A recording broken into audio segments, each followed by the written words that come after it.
think we're also going to have calling in a couple of my staff, just so you know, and I can always, pass it over to them for more specifics if there's anything that I want to call them on, just so you're aware. If I ask for Will or Eric or Aisha to chime in, you know who I'm talking about. That sounds great. Thanks, Jared. Yeah, thank you. Just let me know whenever you want to go. We can wait. We've got sufficient amount of time blocked off for this, so it's you can wait as long as you want for everyone to get on. I think it's 2:59, so we'll what I've been finding is it usually takes folks a minute or two, and so we'll give it to about 2 or 3 after and see what our participant count looks like, and then we'll get underway. And I'll start actually by screen sharing the declaration that just came through and offering a quick down and dirty overview in layman's terms of what all that means, and then I can share a link to it in the chat button in case folks want to follow along with the details. Then we'll turn our attention to the conversation we'd hope to have. So are you in town? Yeah, I am located right now right on Lisbon Street at the office in Lewiston. So just down the road. Yes, although I'm very much up in the air how long I'll be here or whether or not I'll be heading back to Washington, within hours or days. I'm trying to resolve all those issues. So I'm really hoping they start to give you folks some means of remote voting, because I think that it could be a precarious spot for you all to have to be in, and your health matters. Yeah, but it's part of the job and some of the risks that come with being a public leader, and there's a sufficient number of barriers to remote voting right now, to include our own House rules, which I don't believe can easily be amended without us physically being there to vote at least one more time. Yeah, and a lot of people have been, I think particularly younger members of Congress, talking about the necessity of having planned for this in advance, but a lot of people very resistant to adopting new technologies and things. So maybe this will be a reminder why we should do that work to be prepared in case this is ever necessary again. My understanding is this kind of a conversation took place after 9/11 and then kind of died out, but because there wasn't a need. We will figure it out. But I'll just say it's unnecessary, obviously, to jump to conclusions, but there is an ability for unanimous consent agreements to allow, for instance, as an example, the bill that's being currently negotiated in the Senate to pass without a individual vote. Essentially, everyone would have to agree to that, all 433 some odd current sitting members. But you can't continue to govern that way indefinitely, obviously. So we'll have to solve that as we go forward. Well, we'll keep thinking of you as you fight that battle. So it looks like we've had 2 more folks join, and I think we'll give it just another minute, and then we'll get underway. As people are popping into the room, I would just share, if you are in Maine and if you've been near any type of device that sends you alerts, you might be aware that the governor recently offered a new declaration. This one offers some additional strengthening of language and mandates. Some of what has been requested previously is now mandated, and I'm going to name this in the context of this conversation in part because, like you and I and Jared, this information just came through minutes before we convened this webinar, and so naming that, I think we didn't have the chance to review this in advance. We want to share just a little bit about it because it might be what's on the forefront of your mind as a business owner in Maine.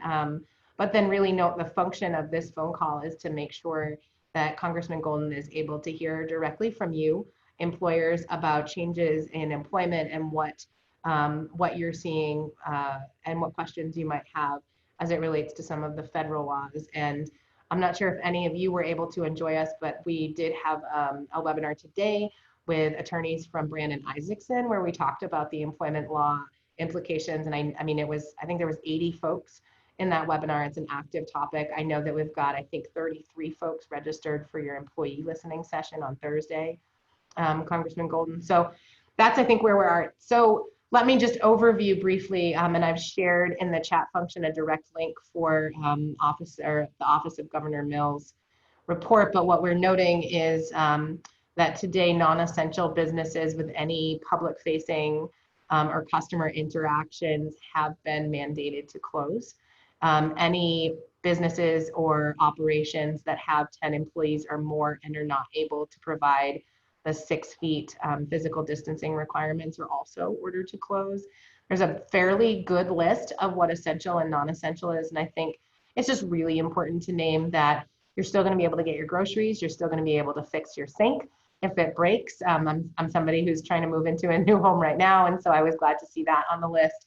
Your basic immediate needs and services will be continued to be met under this mandate. And so I think that's a helpful thing to name out loud for folks. Likewise, as we get underway, and I see a couple more folks have joined us, I would just kind of get you accustomed to Zoom and name how we're going to go about this conversation today.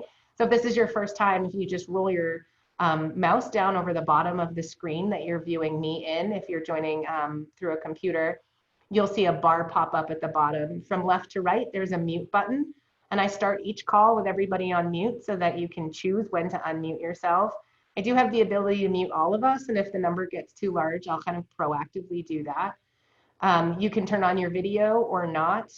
If you look in the center, you'll see a green share button, and directly to the right of that is a chat function. And what I would love is if everybody who's on and able to could just type their name and their business into the chat function. It'll let me know who's in the room, but more importantly, it'll make sure that you know how you'll be able to ask questions. And if you have questions, as Congressman Golden is speaking, please just type your questions right in there. And so I'll get us started. Lead by example, and I hope that folks join in. And then I'm going to turn the conversation over to Congressman Golden, who I think is going to offer a couple of updates on some moving legislation and things that are happening at the federal government level. And then from there, I'll monitor the questions and make sure that those get raised to you so that you don't have to worry about minding the little box as you go. Does that sound good? Okay, great. And with that, I will mute myself and turn it over to Congressman Golden. I can't thank you enough for making time in your schedule. I think hearing from employers today and employees on Thursday are really important pieces right Well, thank you so much, Shanna, and thank you to everyone for joining us today. It's a real pleasure. I will try and quickly just give you a sense of what we've been doing, what we are working on right now, and then quickly get to the Q&A, which is the real purpose of the phone call for myself. You know, in the initial kind of I'd say week as Congress really started to grapple with the challenge of coronavirus, we were looking at passing critical pieces of legislation. I think the first bill that we saw originate in the House and move on through the Senate and into law was really looking at getting early money to our public health system to start the work of vaccine development, we hope as soon as possible, to start acquiring the medical supplies and kits and other things that we need. We then quickly moved on towards a secondary piece of legislation that was looking at some of our more vulnerable members of our population. So thinking about seniors and children who are going to be impacted maybe with food insecurity, as schools were shut down and other essential services restricted. How are we going to ensure that people were getting the support services that they would continue to need, while also doing things like addressing those without health insurance and ensuring that every American would have access to free services related to coronavirus testing and initial health checkups, to encourage people to come forward at a time when testing we knew was going to become more and more critical. In the meantime, we were also as members of Congress, running, you think about my own organization. I have a staff in DC. I have 3 offices, one in Lewiston, Bangor, and in Caribou, where we have people who provide really important constituent services, not only to individuals who need help with things like Social Security, who would need help having their questions answered about something like this crisis we're currently in, but we would also, be available to helping small businesses, particularly as a member of the Small Business Committee. So we were quickly trying to work to make sure that our staff were able to work remotely and get outward facing as quickly possible in this new kind of constrained environment that we're in, which I think we've now successfully done. And moving into this next week, we're starting to do more of these types of meetings and making sure that we're continuing to do outreach. In the meantime, we've been seeking input from important community leaders, town managers, from business leaders, and people like yourselves.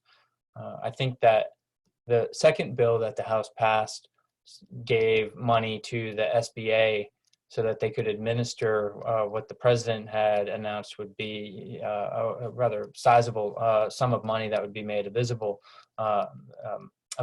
to small business owners to take out loans so that they could continue to meet things like payroll. Very quickly, what we started to hear back as a main delegation from small business owners was concerns about, well, wait a minute, at this time of uncertainty and my revenues being constricted or maybe even cut off, why would I take out a loan? I think the honest answer is likely you wouldn't unless it was the only option available to you to prevent going out of business outright. But in light of that, Senator Collins and the whole delegation has been pushing pretty hard in this current ongoing negotiation to change the nature of those loans so that for those people who are willing to take on the risk of that loan and use it to maintain payroll, that it would become completely forgivable and essentially become more like a grant that you didn't have to pay back. So really, we're trying to take feedback from small business owners like yourselves to come up with solutions to try and keep people paid and to try and keep businesses in a position where they can continue to operate even when their revenue has been cut off, either by the public health steps that have had to be taken here at the state level and at the federal level, or just because people aren't spending money right now. So that's the purpose of the call, really, is to listen to you, hear about what's happening to you out on the front lines, and to answer your questions about some of the things like this economic stimulus package that's currently being negotiated in the Senate. We hope to see in the House as soon as possible. With that, I would turn it over to you all to either share, what's going on with you and your business, or to ask questions, whichever you prefer. I'm here to answer as best I can, but also to learn as much as I can. Thanks, Jared. It looks like we might have at least one person who's joined who doesn't yet have their mic attached. So just a reminder, folks, that you're able to use the question box to tell us who you are, what questions that you might have. That's the chat box. I'll give another little shout out in the hello up there. You can also find it in the bottom of your Zoom screen, just to the right of the green arrow, it says chat. And so I'd encourage folks to use that. I want to make sure you get a chance to ask some questions. But Jared, we've been surveying businesses since last Friday, and we've heard from about 90, and that's not even counting the folks that we've personally called, and we're making a lot of personal phone calls. And I just want to kind of lift up what you said, which is a lot of businesses are saying, how dare I take a loan when I don't know when I'm going to be able to open to bring in the revenue to pay off the loan. And so we actually asked folks if they wanted cash flow and capital, how important it was, both in the forms of grants and loans. And as you can imagine, always, right?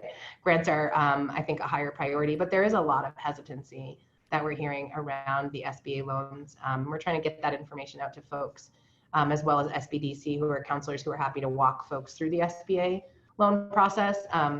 But I just would kind of note that you're hearing what we're hearing here as well. And then I'd look for folks on the call. I'm happy to unmute you So know that I just did that. And now that you have background noise, you might be heard. But who might have a question for Congressman Golden?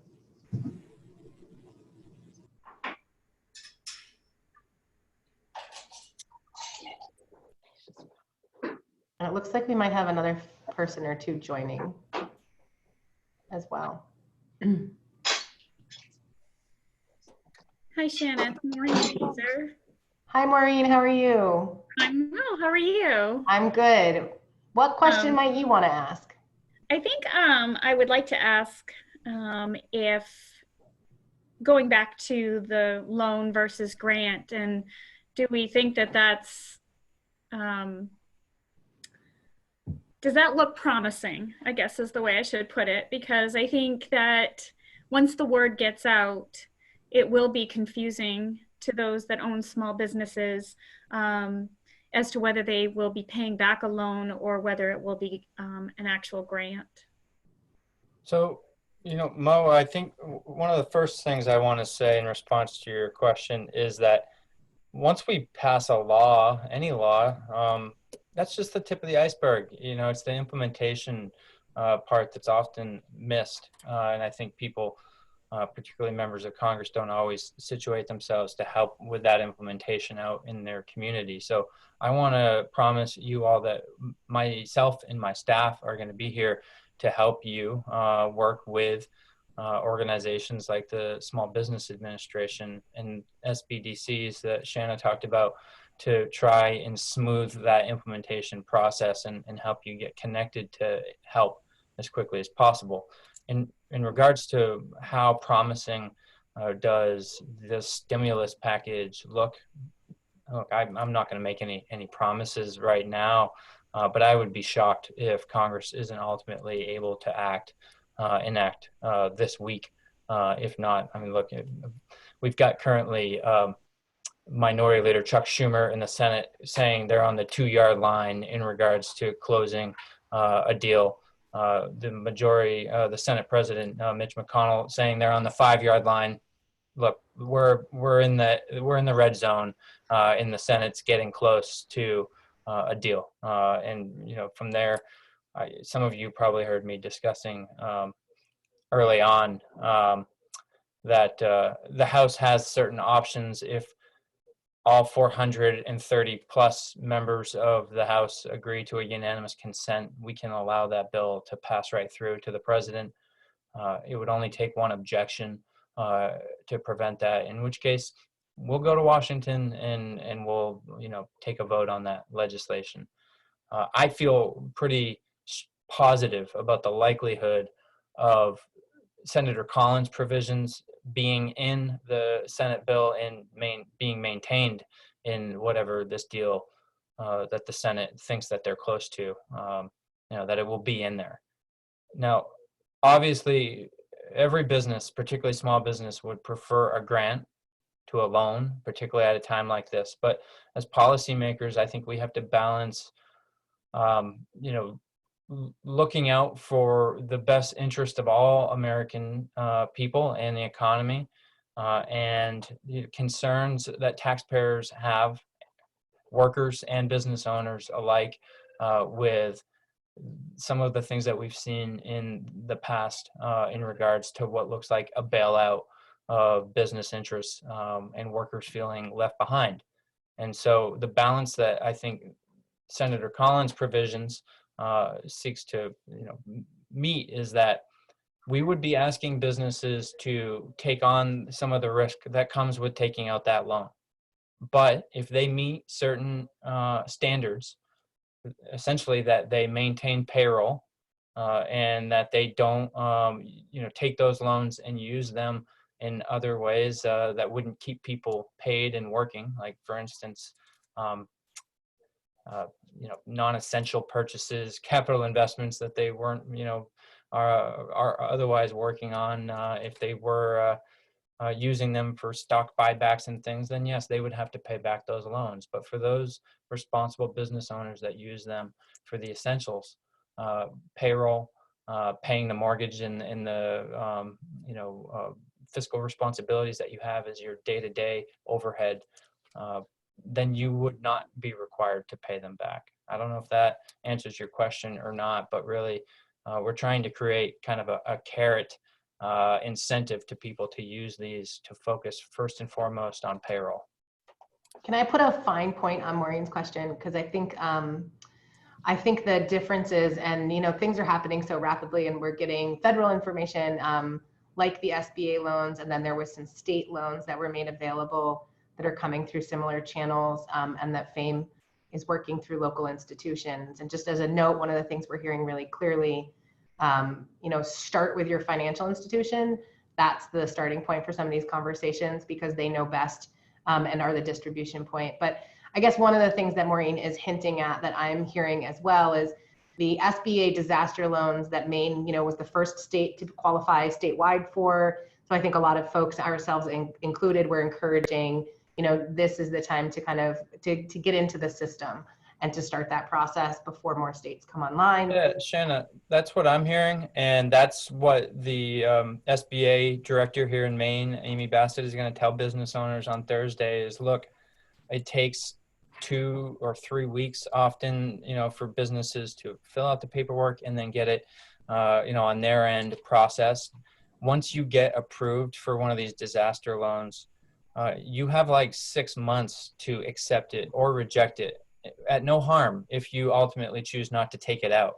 There's no fee to apply for it. So it doesn't hurt you to start the process of applying it, so you have it in your back pocket in case you, working with advisors at financial institutions or at the SBDC, decide that's what's best for your business, and you might ultimately not.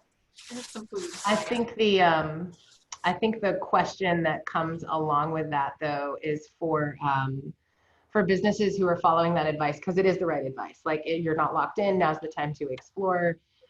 Start with whoever you already have some financial relationships with to start that, or again, go to SBDC to get a counselor and go through the SBA process.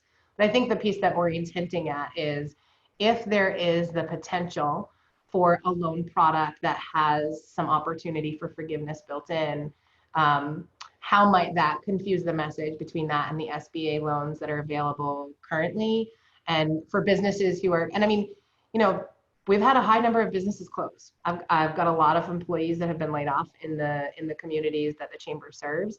And I know that I've gotten phone calls just today. I know there are employers saying, I don't know if I can make payroll. I don't know how long I can make payroll. And so, for some folks who know that they don't have the 6 months that the funding gives them as an option, I think, what's the likeliness that something would roll out in time, or does this preclude, or could some of those provisions be brought over to the SBA disaster loans, I think is the piece.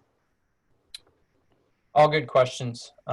We are, in regards to the current disaster loans that are already in statute, our delegation, the Maine delegation, and many other members of Congress are working with the SBA to try and get them to do some things to make them a little bit easier for businesses to use right now in this crisis. So asking to ensure that they would defer first payment for up to a year, so that you could take this now and not have to worry about when you would have to start paying it back for a year. Ensuring that they get down to the lowest interest rate, if not waiving interest and going with a zero interest loan. We're pushing them to make the current disaster loan program better and more workable for people who are in crisis right now. In regards to confusion, if we are successfully create a new forgivable loan program, assuming people meet that criteria of keeping people paid and not laying off, so that it essentially becomes a grant, certainly that could create confusion. I think that for those who start the application process for a disaster loan now, it's kind of staying in touch with the federal delegation, knowing what this stimulus package does and does not contain. And I'm sure that SBA here in Maine would be able to work with you to just kind of roll what you've already submitted over to the other program and add to it if necessary in order to qualify for what might become a much better program if we're successful in Congress this week with this stimulus package. So I think that there's an advantage we have in Maine in that we're small. Our delegation is small. We work well together. And the states and the localities that get very well organized and are sharing information and working closely with the state SBA and others are going to be the ones with the highest success rate in taking advantage of a new program like that. So all I can say is that our success is going to be dependent upon how well we're all working together to try and take advantage of a new program. In this case, that's been drafted by members of the Maine delegation. Thanks for that, Jared. Maureen, did that help? Yes, thank you very much. Yeah, happy to. Questions from others that are on the line? I haven't seen any in the chat box. Remind yourself that you might be muted, and you're welcome to unmute yourself to ask a question.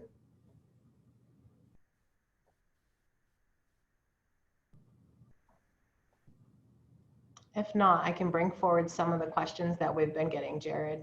Yeah, that's fine. Yeah. So some of the phone calls that we're getting are looking at the federal response to our healthcare system's needs. And do you have more information? I know that there's been some conversations that we've been having here about connecting local manufacturers to up and down their supply chain, or to kind of retooling to make available additional, healthcare products and PPE. Have you got any information or updates as that relates to kind of the state of Maine and what the federal advocacy or plans are for us? No, what I would say about that, Shanna, is that I feel like in this situation, it's really important that everyone kind of knows and understands where their leadership role can be most useful, and not, inadvertently getting in the way of people who are, holding the football, so to speak. So I have we set our public health systems up around this country at the local and state level. And that's the way we built it going back many decades. It's designed to work that way. And the federal role, comes in when those are overloaded, as we're seeing right now. We don't have enough medical supplies, ventilators and frontline, gowns and gloves and masks. And other things. And so the federal government has started to release some of the strategic national stockpile that has been there for situations like this, but they're going to prioritize that towards the hardest hit areas like New York City. Maine has received a little bit of it, and we do hope to receive a little bit more. And so states and localities are competing on the market to buy what they can as well. I think we need to try and coordinate that effort so we're not undermining each other in a bidding war. So a little bit of leadership from the federal government there, I hope to see as well. I've stayed out of the kind of process of like reaching out to manufacturers to ask them to consider opening up new lines. Because I think that's really that's a conversation that needs to be coordinated by the governor's administration. And I believe that they are having those conversations with select entities. And so if you're a business who thinks you can add something, I would just encourage you strongly to reach out to the governor's administration and talk about the feasibility of it, as well as the necessity of it before you go down that road.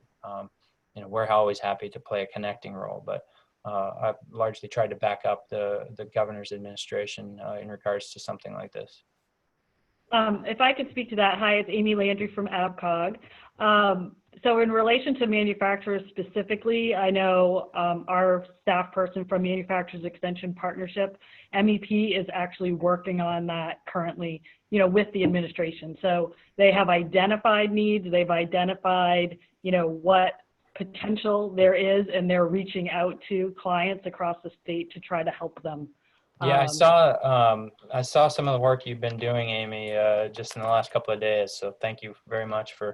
Yeah, so I want to thank you for your support, obviously, for the SBDC program. Our advisors are out straight right now, helping as much as they can with the SBA disaster loans, but just in general, just being there to support clients who need that support right now, and somebody who can, guide them as best they can with the new and ever-changing information. We're trying to do that locally with our program. I would just comment that, for small loan pools like us and, the chambers, it's hard for us to be really flexible right now because we can defer payments, but we also need to be sure that our loan pools are not going to be jeopardized by doing that, because we are still under the guidelines of SBA or FAME or rural development in any of our loan pools. So as much as we can be flexible, I'm hoping that, maybe on the other end of this, when it's more in like a recovery mode, there will be options for intermediaries like ourselves to have some programs to support that would be targeted and not tied to the restrictions that we currently have in our existing loan pools. Yeah, agreed. We did the same thing here when we looked at our loan pool clients, and there's an amount of flexibility that you can have, but there's a time horizon on it, right? Right. Yeah, no, I think that's right. Thank you for adding that in. I do have a question that came up privately, but before I offer it, I just want to see if there's anyone else on the call who wanted to pose a question of their own. And remember to check your mute just in case. It's easy to forget.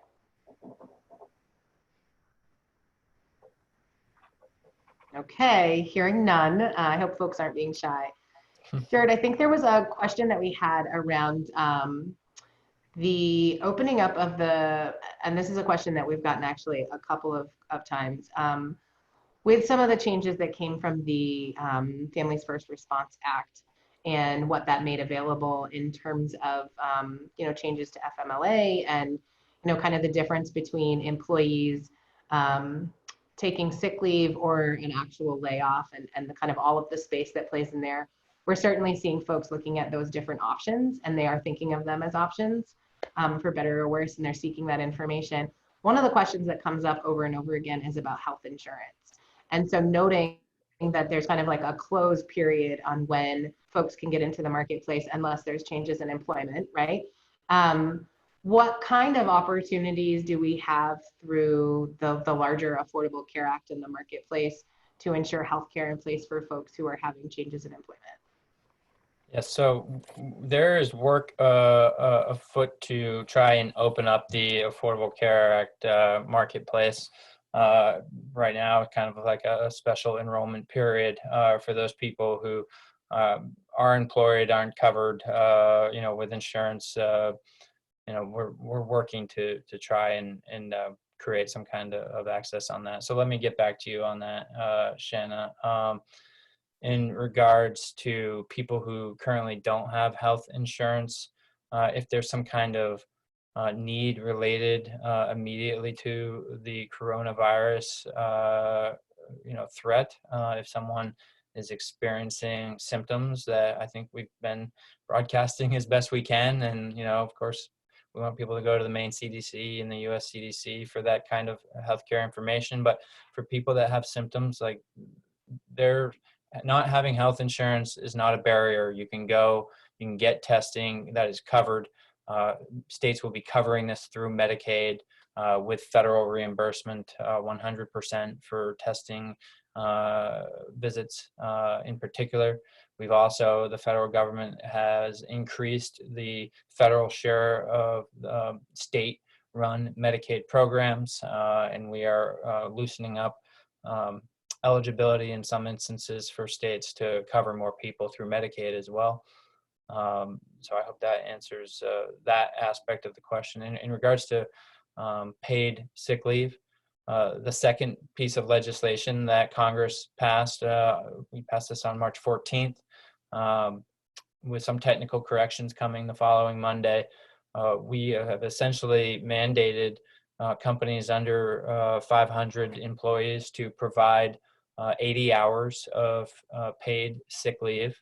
So 10 days, 2 weeks of normal 40-hour work weeks.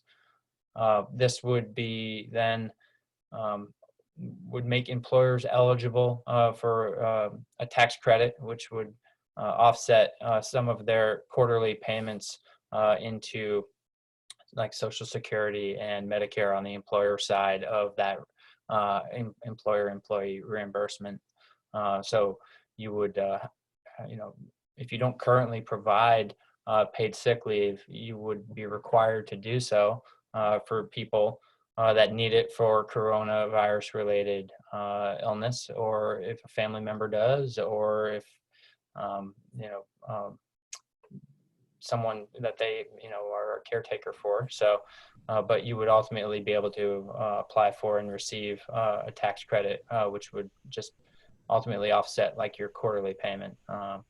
So that's how we're going to be working with small businesses to reimburse them for that, but make sure that people are able to get paid if they're ill as a result of this crisis. We can work with people on that, and getting more information and helping them with that process. With the Department of Labor and others, we're happy to do that as a service. And you just call our office in Lewiston and Bangor or Caribou for more information. Beyond that, it also opens up 10 days of FMLA on top of that. And that would require you to do an additional 10 days for someone who can't come into work because their child isn't going to school, which is a very likely scenario for a lot of you. And that new change would require you to provide their salary up to 2/3 of their current wages. So we can, again, provide more information on that on an individual basis for people that are trying to get more information and figure out how to use that as an option, but it's there for people. We do have all of that information up, the direct copy of the act, as well as the explainer document that went out to make that on laadapts.com, and that's where we're putting kind of all of the federal proclamations and anything that comes down through the governor, as well as some community resources and a business directory of changes in operations, new curbside options. So all that's in one place. Yeah. Yeah, the law also makes clear that this is in addition to what existing paid sick day policies you have in place. So, just as an example, if you had someone who still has like 3 days of sick paid days off on the books, you can't force them to use that first. If they are sick during this period, as a result of the coronavirus, then they would be using that 80 hours through this statute first. And you would be seeking to get that tax credit, when through Department of Labor. And then, of course, they would still, on the other side of that 80 hours, have whatever, paid sick day agreement that they have with an employer in addition. So we're here to help with these things. I know it'll be confusing to people, but at the end of the day, all the actions we've taken are to try and stabilize the economy by keeping people paid who can't, first of all, come into work because they've been sick or family members gotten sick because of the virus. And then obviously all of the economic damage and spinoff that's coming from the very aggressive kind of public health actions that are being taken is more the subject of the legislation that's being negotiated right now. Thanks, Jared. I'm not going to make Congressman Golden keep us in his time if we don't have questions for him. So I'm going to give a last call, either through the chat function or through any audio, reminding folks to unmute themselves to see if there's any other questions that you might have.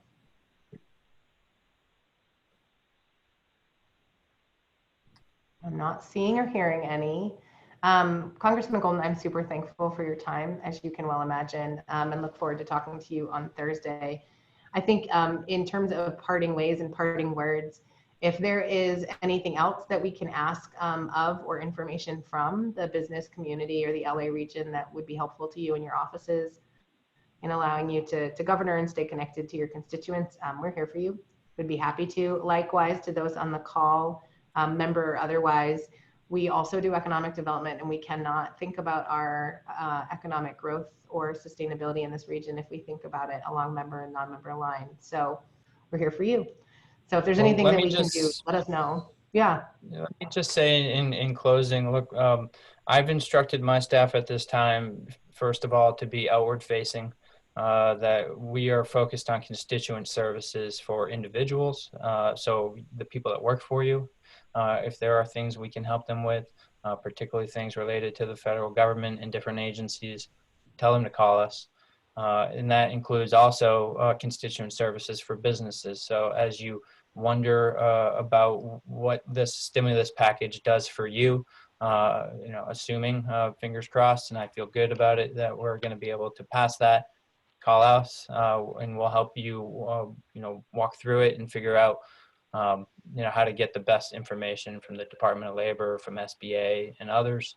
And then I would also ask that as you're experiencing these programs, whether it be unemployment, sick leave under this new statute, or if it is you decide to apply for one of these disaster loans or for the other kind of loan, if it's successfully created, don't hesitate to give us feedback about what's working, what's not working, what was difficult about it. The interest rate's too high, whatever it is that, would prevent you from getting the most out of it. We want to hear, because there's going to be, 90, 120 days, however long as we all go through this as a country, that members of Congress will be able to proactively be pushing,